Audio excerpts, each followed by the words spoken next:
Hello friends, welcome back to all of you on our YouTube channel BH classes. आप सभी का brothers education hub के YouTube channel BH classes पे स्वागत है। चलिए स्टार्ट करते हैं आज की इस वीडियो को कुछ अच्छे अच्छे वर्ड्स के साथ, अच्छी एरर के साथ और एक क्लॉज टेस्ट। ओके, आज आपके लिए काफ़ी अच्छे वर्ड्स लेके आए हैं। आई होप आपको ये वर्ड्स अच्छे लगेंगे। तो चलिए स्टार्ट करते हैं। फर्स्ट जो आपके पास वर्ड्स हैं, पैरानिम्स हैं, वो हैं कॉन्फर्म एंड कन्फर्म। ओके, क्या है? Confirm and confirm. तो आप मुझे बताइए, कन्फर्म एंड कन्फर्म दोनों के क्या मीनिंग होते हैं? दोनों वर्ड्स के मीनिंग में क्या डिफरेंस होता है? ओके, सेंटेंस क्या है? You must conform to the rules laid down by your company. I shall confirm my program tomorrow. तो बताइए, आई थिंक इस कन्फर्म का मीनिंग तो सभी को पता होगा, है ना? तो कन्फर्म का मीनिंग बताइए, क्या मीनिंग होता है कन्फर्म का? Yes, do fast. कन्फर्म का मीनिंग बताइए भी। यस, क्या होता है? CONFORM, confirm.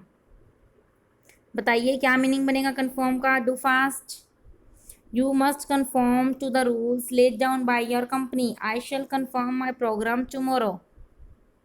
यस, देखिए कंफर्म करना क्या होता है, आपको मैंने कई बार बताया। कंफर्म, कंफॉर्मिस्ट, है ना वर्ड्स हमने किए थे, जो हमारी बात मानी। तो कंफर्म करना यानी किसी चीज़ की पालना करना, किसी चीज़ के साथ एग्री होना, किसी चीज़ के साथ जुड़े होना, एडियर होना, किसी चीज़ को ऑबे करना। ओके, उसे हम क्या कहते हैं? उसे हम कंफर्म कहते हैं। ओके, एडियर टू, एग्री होना, ऑबे करना किसी चीज़ को। तो उन्होंने क्या बोला? कहता है you must conform to the rules laid down by your company. जो कंपनी ने रूल्स बनाए हैं, तुम्हें उन रूल्स को कंफर्म करना चाहिए, उनसे एग्री होना चाहिए, उनकी पालन करना चाहिए। Okay, next confirm. कंफर्म करना तो वही है कि किसी चीज़ को वैलिडेट करना, रेटिफाई करना, है ना? किसी चीज़ को क्या करना? रेटिफाई करना, यानी अपनी भी स्वीकृति देना। रेटिफाई करना, वैलिडेट करना। ओके, उसे हम क्या कहते हैं? उसे हम कंफर्म कहते हैं। चलें आगे। अगर आपको ये वीडियो अच्छी लगती है, अगर ये वर्ड्स आपके लिए हेल्पफुल हैं, अगर इस ग्रामर के पोर्शन से आप कुछ सीख पाते हैं, तो इस वीडियो को क्या कर देना? इस वीडियो को लाइक कर देना एंड अपने सभी फ्रेंड्स के साथ शेयर। ओके, चलिए सेकंड जो हमारे पास वर्ड्स हैं वो क्या है?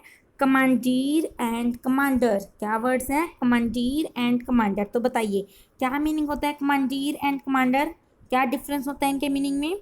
सेंटेंस क्या है? When martial law was imposed in Pakistan, huge area of vacant land was commanded for building air strip. Okay, next है the commander of the army ordered the soldier to capture the fort. Commander तो आपको सभी पता होगा ना, जो army को command करता है, आर्मी को रूल्स वगैरह देता है, कमांड देता है, उनको ऑर्डर देता है, उसे हम क्या बोलते हैं? उसे हम कमांडर कहते हैं, यानी वन हु कमांड्स, जो कमांड्स देता है। तो अब मुझे कमांडीर का मीनिंग बताइए। कमांडीर का मीनिंग क्या होता है? Yes, to fast.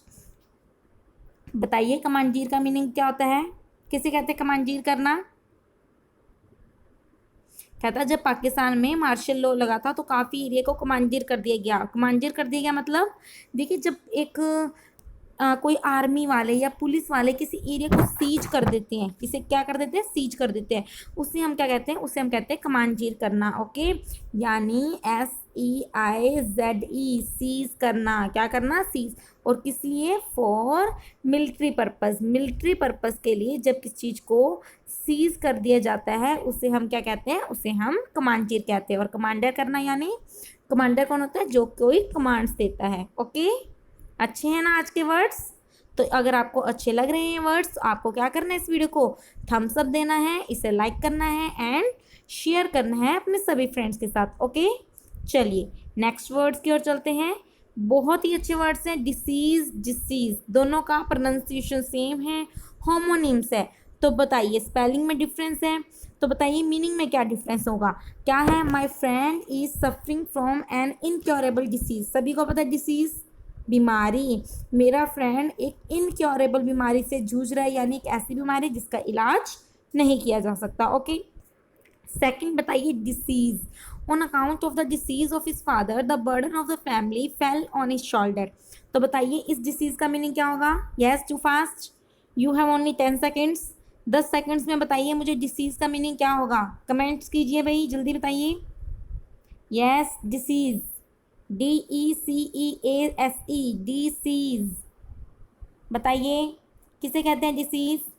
कहता on account of the decease of his father the burden of the family fell on his shoulder. देखिए ऐसे याद कर लो, जब डिसीज होगा ना तो हम डिसीज भी हो सकते हैं, तो डिसीज मीन्स डेथ होना, सीज हो गया, रुक गया, ठीक है, डिसीज मीन्स डेथ होना। तो कहता है जब उसके फादर की डेथ हुई तो सारा का सारा बोझ किस पे आ गया, उसके ही शोल्डर्स पे आ गया, फैमिली का बोझ बोझ उसके शोल्डर पे आ गया, तो यानी डिसीज मीन्स डेथ। ओके, और इस डिसीज का मतलब क्या होता है, कोई बीमारी। ओके, चले आगे। यस, बहुत अच्छे वर्ड्स हैं ये भी। बताइए, ड्यूल्स, ड्यूल, ठीक है, ड्यूल ड्यूल दोनों का प्रोनाउंसिएशन सेम ही है, ड्यूल ड्यूल। तो बताइए क्या मीनिंग बनेगा दोनों का, दोनों के मीनिंग में क्या डिफरेंस है। In ancient times many duels were fought in order to settle disputes. Second sentence है she follows dual policy and misguides her husband. तो बताइए दोनों के मीनिंग में क्या डिफरेंस होगा। Yes, to fast. and if you are enjoying this video then do like and share. okay, अगर आप इस वीडियो को एंजॉय कर रहे हैं, अगर आपको ये जो हमारी सीरीज़ अच्छी लग रही है जो कि डेली 9 PM पे होती है, तो उसके लिए क्या कर दें, अगर आपको अच्छी लग रही है तो उसको इसके लिए आप इसे लाइक कर दें और शेयर कर दें, और इस सीरीज़ से जुड़ने के लिए चैनल को सब्सक्राइब कर लें, बेल आइकन को प्रेस कर लें। ओके, बताइए ड्यूल एंड ड्यूल्स दोनों के मीनिंग में बताइए क्या डिफरेंस होगा। DUEL DUAL, ये तो सभी को पता होगा, आपने सुना ड्यूल कैमरा फ़ोन जब शुरू शुरू में आया था ना, 2 कैमरास होते थे, फ्रंट और बैक, तो ड्यूल कैमरा। तो कहता है शी फॉलोज ड्यूल पॉलिसी, वो 2 वाली पॉलिसी अपनाती है और अपने हस्बैंड को क्या कर रही है, मिसगाइड कर रही है। तो ड्यूल मतलब डबल। ओके, DUAL ड्यूल मतलब डबल। अब जल्दी से मुझे ड्यूल का मीनिंग बता दीजिए, DUEL duel. Yes, to fast. DUEL duel का मीनिंग क्या होता है ये बताइए। देखिए ड्यूल का मीनिंग क्या होता है, लड़ाइयाँ, फाइट, 2 लोगों के बीच में जो लड़ाई होती है इसको हम क्या बोलते हैं, ड्यूल बोलते हैं। ठीक है, कहता है पुराने ज़माने में थोड़े बहुत मामले सुलझाने के लिए क्या की जाती थी, लड़ाइयाँ लड़ी जाती थी। ओके, सो फाइट की जाती थी, ड्यूल मीन्स फाइट। ओके, चले आगे।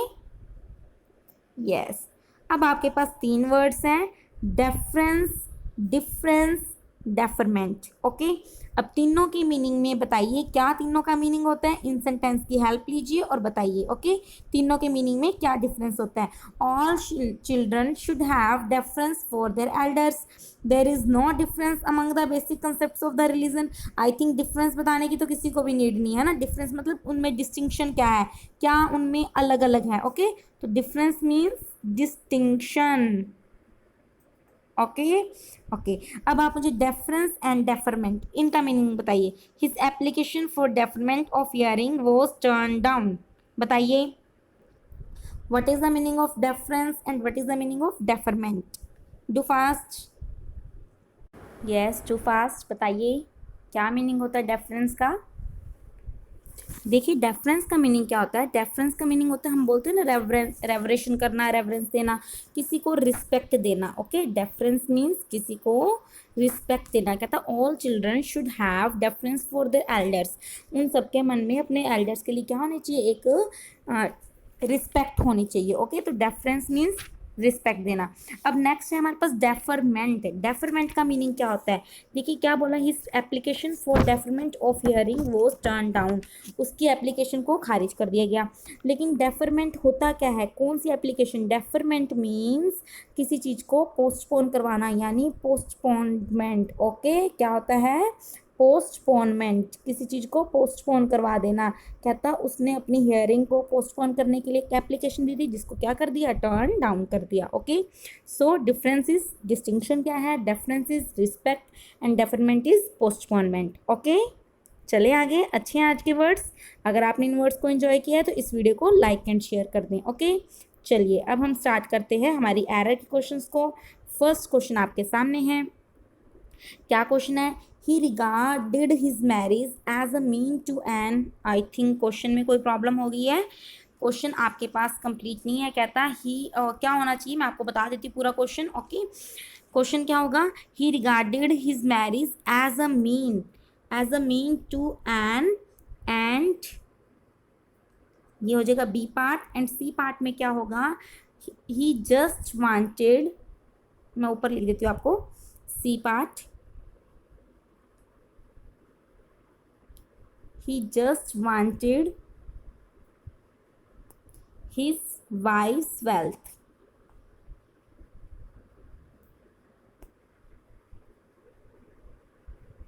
ओके ये सेंटेंस है आपके पास।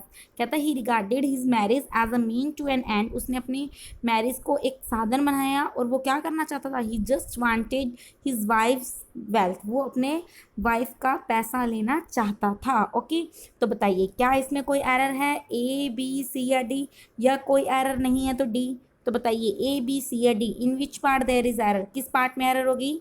Yes he regarded his marriage as a mean to an end, he just wanted his wife's wealth. Do fast. A B C या D, in which part there is error, किस part में error होगी। देखिए मैंने क्या बोला, वो उसने अपनी शादी को क्या बनाया, एक साधन बनाया है ना, वो क्या करना चाहता था, सिर्फ और अपनी वाइफ का पैसा लेना चाहता था। तो एक तो होता है मीन, इस मीन का मीनिंग तो होता है कि इसका मीनिंग क्या है। ओके इस मीन का क्या अर्थ होता है, मीनिंग, अर्थ, ठीक है।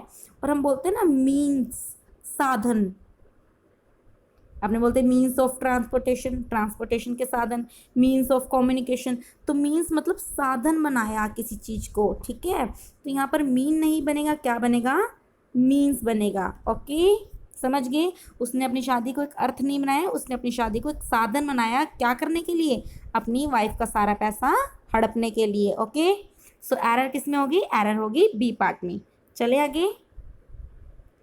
Yes next question, their offsprings are very inquisitive. अब सबसे पहले तो मुझे इंक्विजिटिव का मीनिंग बताइए, किसे कहते हैं इंक्विजिटिव, कौन होता है इंक्विजिटिव। यस कहता है there offspring are very inquisitive, तो बताइए मुझे ऑफस्प्रिंग सॉरी इंक्विजिटिव का मीनिंग क्या होता है, किसे कहते हैं इंक्विजिटिव। यस जो पर्सन क्या करता है, जो पर्सन बहुत से क्वेश्चंस पूछता है, asking too many questions, okay उसे हम बोलते हैं ये तो इनक्यूजिटिव है, उत्सुक बंदा है। ओके क्या है, उत्सुक बंदा है, बहुत सारे क्वेश्चंस पूछता है, तो उसे बोलते हैं इनक्यूजिटिव। कहता उनके ऑफस्प्रिंग से वो क्या थे, वो बहुत इनक्यूजिटिव थे। ऑफस्प्रिंग है, ठीक है, आर आएगा, ये प्लूरल ही होते हैं, काफ़ी थे तो वेरी इनक्यूजिटिव, कोई भी एरर नहीं है, यानी इस सेंटेंस में क्या होगा, no error, D will be the correct option. Okay चलें आगे। Yes next question, there distress had no effect on him, he was determined to have his pound of flesh। कहता उनका जो डिस्ट्रेस था, उनकी नाराज़गी का उसके ऊपर कोई प्रभाव नहीं पड़ा, वो अपने ही काम में मस्त था, ठीक है। he was determined to have his pound of flesh, his pound of flesh, इसका मीनिंग मतलब वो अपना ही काम साधना चाहता था। तो बताइए क्या होगा, क्या इसमें कोई एरर है, अगर है तो कौन से पार्ट में है, या कोई एरर नहीं है, ए बी सी या D. Yes to fast, A B C या डी, क्या होगा इसमें, जल्दी से बताइए। Yes very good, tell me, A B C या डी, काफ़ी इजी है, आपको बताया भी हुआ है पहले। वेरी नाइस, क्या होगा, error will be in B part. देखिए अफेक्ट, मैंने आपको डिफरेंस काफ़ी बार बता दिया अफेक्ट एंड इफेक्ट में। अफेक्ट तो वर्ब होती है, इफेक्ट क्या होती है, इफेक्ट नाउन होती है। ओके अफेक्ट किसकी तरह यूज़ करते हैं, वर्ब की तरह, एंड इफेक्ट का यूज़ करते हैं नाउन की तरह। कहता उसके स्ट्रेस ने कोई भी प्रभाव नहीं डाला, है ना, हैड नो इफेक्ट, कोई भी इफेक्ट नहीं, नो के बाद में नाउन आनी थी, कोई भी इफेक्ट नहीं हुआ, है ना, तो कोई भी इफेक्ट नहीं था उसके उसके उनके डिस्ट्रेस का, हैड मतलब था, कोई भी डिस्ट्रेस का उनके ऊपर कोई भी प्रभाव नहीं पड़ा। तो यहाँ पर या तो बोलते हैं हैड इफेक्टेड, है ना, हैड अफेक्टेड, अगर ऐसे होता है वर्ब होती, यहाँ पर यह एज अ नाउन हो रहा था, जैसे हम बोलते हैं नो स्टूडेंट, तो नो इफेक्ट ना कि no affect. Okay so error will be in B part, B portion में एरर होगी, नो के बाद में नाउन आना था, और अफेक्ट कोई नाउन नहीं है, हमें क्या लगाना था, हमें इफेक्ट लगाना था, सीधी सी बात इतनी बनेगी। ओके समझ आ गया क्वेश्चन सभी को, अगर आपको क्वेश्चन समझ आ गया तो यस कमेंट कीजिए, यस जो फास्ट, मुझे यस कमेंट कीजिए अगर आपको क्वेश्चन समझ आ गया तो। ओके चलिए फोर्थ क्वेश्चन।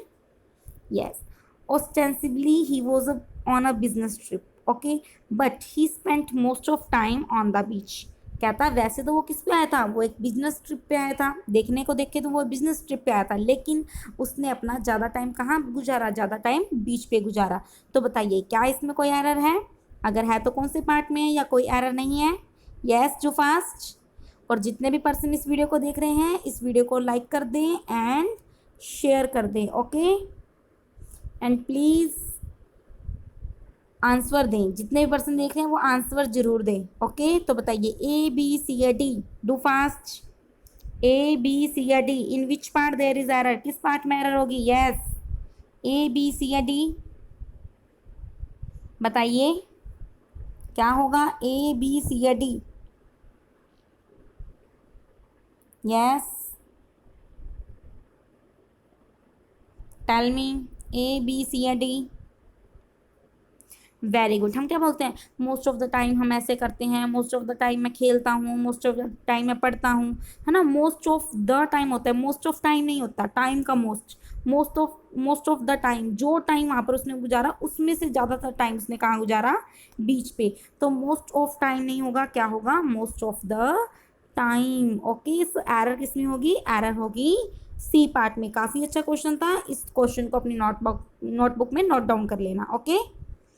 चलिए नेक्स्ट, ये भी काफ़ी अच्छा क्वेश्चन है। दे हैव सरचार्ज अस, उन्होंने हमें चार्ज लगाया कितना? 10% on the price of holiday because of a rise of air fares, okay. क्योंकि हवाई किराए में बढ़ोतरी हो गई थी, इस कारण उन्होंने हॉलीडे पे हमें सरचार्ज लगाया कितना? 10%। तो बताइए A B C या D, किस पार्ट में एरर होगी? यस या कोई एरर नहीं है? बताइए A B C या D, do fast. A B C या D? They have surcharge us 10%, उन्होंने 10% चार्ज किया on the price of holiday because of a rise of air fares. बताइए, क्योंकि हॉलीडे पे क्या था? हॉलीडे पे एयर फेयर्स में कुछ राइज हो गया था। बताइए A B C या D?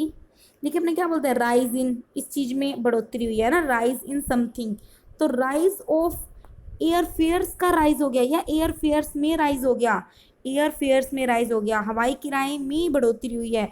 तो ऑफ एयर फेयर्स नहीं होगा, क्या होगा? In air fares, okay. So error किस में होगी? एरर होगी सी पार्ट में। तो काफ़ी अच्छे क्वेश्चंस आपके लिए कलेक्ट किए थे आज। आई होप आपको भी क्वेश्चंस काफ़ी अच्छे लगे होंगे। अगर आपने इन क्वेश्चंस को एंजॉय किया है तो इस वीडियो को लाइक करना है एंड शेयर करना है, ओके। अब हम चलते हैं क्लोज टेस्ट पे, ओके।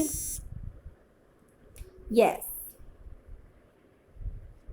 बताइए क्या फर्स्ट क्या है आपके पास? Blank. One of the major causes of the failure of developed countries, developing countries, advance countries या फिर एडवांसिंग कंट्रीज। बताइए, one of the major causes of the failure of developed countries, developing countries, advanced countries या advancing countries. A B C या D?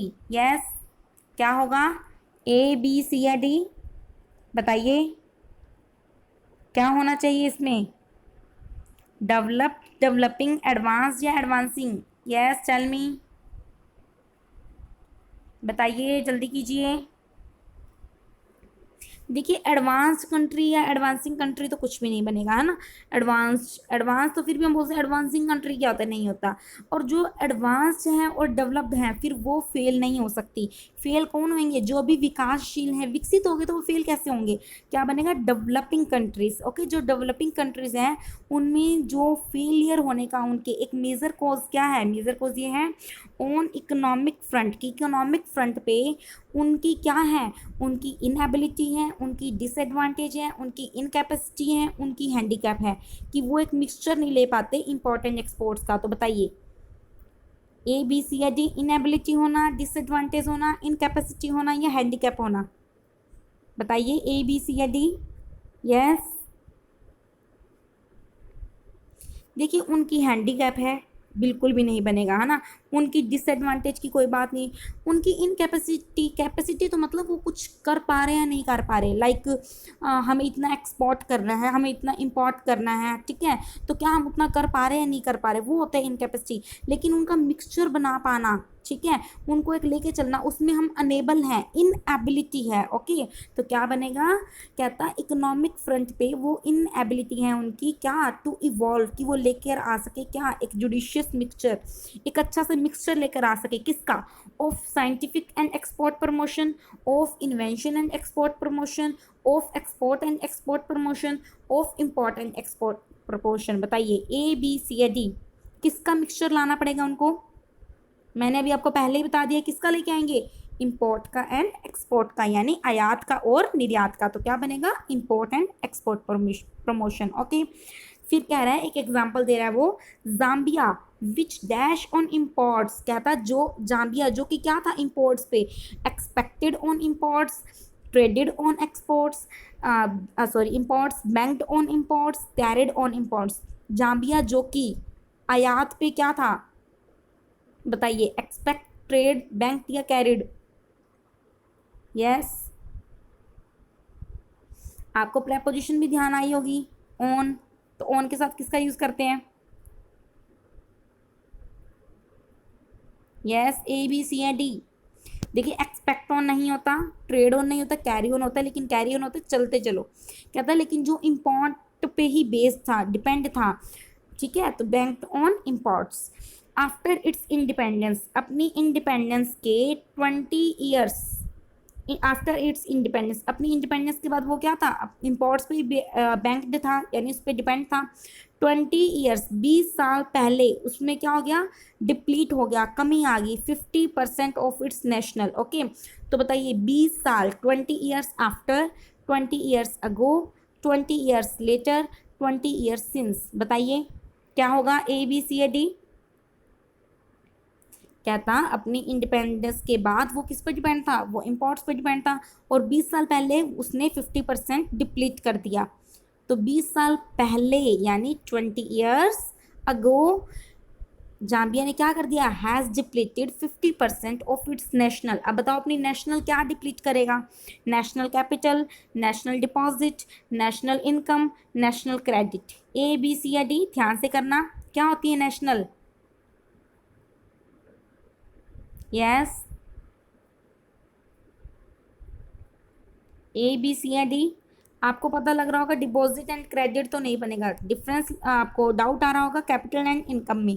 बताइए, देखिए national income तब होता जब मान लो कहीं से हमारा पैसा आ रहा है और वो रुक गया तो नेशनल इनकम खत्म होगी, लेकिन कहता कि वो इम्पोर्ट्स करते जा रहा था, इस कारण जो उसकी नेशनल कैपिटल थी, उसकी जो पूंजी थी वो खत्म होगी, है ना, तो क्या होगा, नेशनल कैपिटल 50% डिप्लीट होगी। ओके, वेयर एज, अब एक और एग्जांपल दे रहा है, वेयर एज साउथ कोरिया, जबकि south Korea which started it's, जिसने अपनी कौन सी डेवलपमेंट स्टार्ट की थी, financial development, physical development, economic development या इकोनॉमिकल डेवलपमेंट। बताइए ए बी सी या डी, ध्यान से करना इस क्वेश्चन को।